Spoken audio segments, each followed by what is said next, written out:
Hey, hey, hey! Welcome to Off My Bridge! My name is Guy, and today I am offering you my attack and defense patterns. What is this, and what does this mean?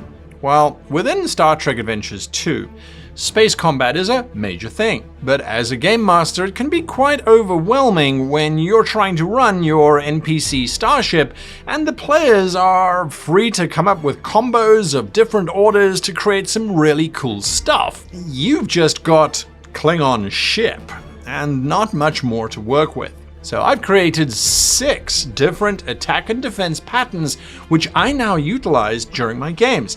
And so literally when I go, well, this ship is trying to do X, this is the attack pattern that makes sense. And so these are the orders that will be given and in which order they are given as well. This takes a lot of thinking and stress off of running Starship Combat, allowing me to focus on descriptors, on narrative things, and on also adjusting as needed because these are round by round basis patterns, so you can change them up as you might need to. I've created 6. I'm sure there are many more that you could come up with, and if you do, please put them in the comments down below.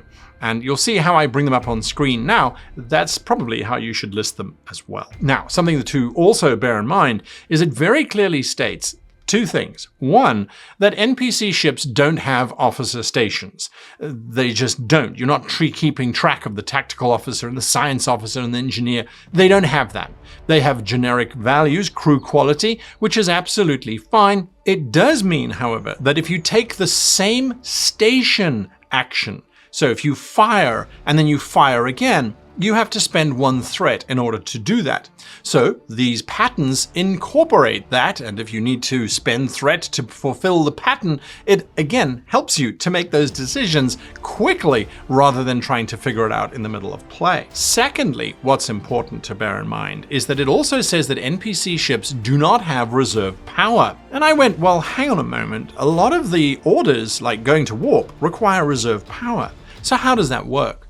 So I questioned one of the game designers on their Discord channel, and they came back and said, for the purposes of NPC ship combat, any order that requires reserve power, the NPC ship is considered to have reserve power. But under normal circumstances, it does not have reserve power.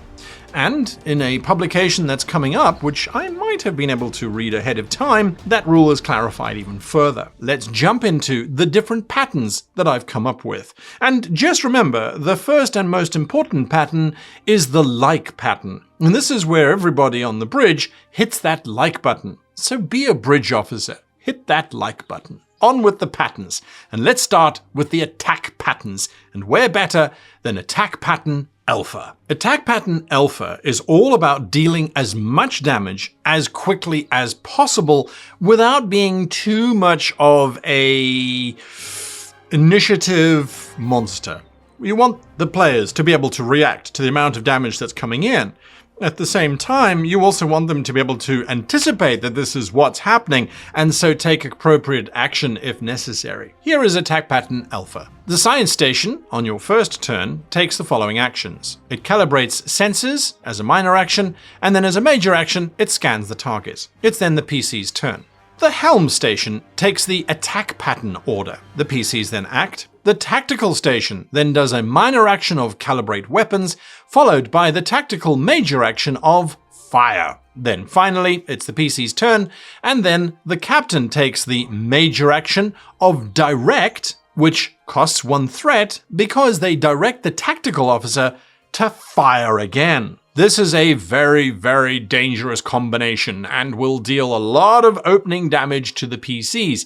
It should set the stage quite nicely. You don't want to just repeat this process every single turn. That's particularly dull, unless that is the goal of the NPC ship, is to destroy the PCs at all costs. So you might want to go with attack pattern Beta. Beta is about gaining as much advantage as possible for the next attack. So you're trying to build up as many opportunities to make your next attack, which might be attack pattern Alpha again, to be even more effective. To do this, the captain takes the order Major Assist. Then it's the PC's turn. The operations officer takes the major order Reroute Power 2 weapons, then it's the PC's turn. Then the helm takes the major order maneuver, and then it's the PC's turn. And then the tactical officer takes the minor action of targeting solution, and then the major action of fire. This should generate a significant amount of damage because the ship is in such an advantageous position, almost no one is failing their rolls. Or the rolls are so augmented that they really are going to land, they're going to succeed really, really well. Now, you might find that you need some momentum after all of these alpha and beta attack patterns, in which case I recommend attack pattern Gamma. A Gamma is designed to generate as much momentum and threat as possible. The captain takes the major action of rally, then it's the PC's turn. Helm then takes the major action of maneuver, and then it's the PC's turn. Science takes the minor action of calibrate sensors, and then the major action of scan target, and then it's the PC's turn. The tactical then takes the minor action of targeting solution, and then the major action of fire. Now, just in case this wasn't enough, maybe we need an attack pattern that is reducing incoming enemy damage whilst also being slightly aggressive. So then we're going to go to attack pattern Delta. Attack pattern Delta is fairly straightforward. The captain takes the major action of assist, the PCs take a turn. Helm takes the major action of evasive action, the PCs take a turn. Tactical takes the moderate shields action, and then the PCs take a turn. And then Science creates a trait which is called sensor echoes. Now, this is a debate between you and your GM or between you and your players. Sensor echoes, in my opinion, is something that happens in Star Trek quite a lot. You can create it with thorium shadows or with flooding subspace, with tachyon particles. And pick a particular piece of technobabble, you could create sensor shadows. And all that needs to do is increase the difficulty of the enemy ship to hit you by simply a factor of +1. It is only a simple trait after all. But that does cost you 2 threat or 2 momentum to create that trait. Now, if you are on the receiving end of a lot of damage, you are perhaps a smuggler trying to escape the PCs, you might want to take defensive patterns rather than attack patterns. And let's start with defensive pattern Alpha. Defensive pattern Alpha is all about repairing as much as possible. You've taken damage in that opening salvo, and now you need to repair damage so you can get out of there when you need to. This means Helm takes the major action, evasive action. It's the PC's turn. Then Communications takes the major action, damage control. Then it's the PC's turn. Operations then takes the major action, regenerate shields, and then it's the PC's turn. And then finally, Tactical takes the major action, moderate shields. This is about mitigating damage to your ship, and this is a pretty good way of doing that. Of course, the enemy is firing upon you and your ship is sustaining damage and things, and some of these orders might not make sense if there are no shields remaining, for example. So then you need to be a bit more creative. But that's Alpha. Beta is about trying to get as much range away from the enemy as possible, whilst also repairing damage, because these are not mutually exclusive activities. So, with Beta, Helm takes the major action Impulse, and tries to move at least 2 increments further away from the enemy. This will reduce the number of weapons that can be brought to bear on your ship, and is not necessarily an expected maneuver. Then it's the PC's turn. Command then takes the direct, and they spend 1 threat to give Helm the opportunity to take a second action, which is evasive action. So now you're further away and you're harder to hit. PCs then take their turn. Communications then gives the major order, damage control, and then it's the PC's turn. And then Operations gives the major order, damage control, or regenerate shields if you still have shields. Either or will work. You want to get those shields back up as fast as possible. Less chances of breaches and things like that. Unless you have breaches, in which case solve those breaches first. Defense pattern Gamma is about getting out of there as fast as possible and living long enough to do it, and also assuming that things have gone really wrong. Command gives the major order assist, then it's the PC's turn. Operations gives the major order regain power. Now, this is only if it's needed. If you still have power, you can skip this order completely and move straight into the next one. But if you don't, you need to get that power back. Hence why Command needs to give that assist to make sure that you really do regain power. Then it's the PC's turn, and then Helm takes the minor action of prepare, and then Helm takes the major action of warp. You want to get out of there, you want to engage warp, go as fast as you can. But you need to make sure that you are actually going to be able to do that.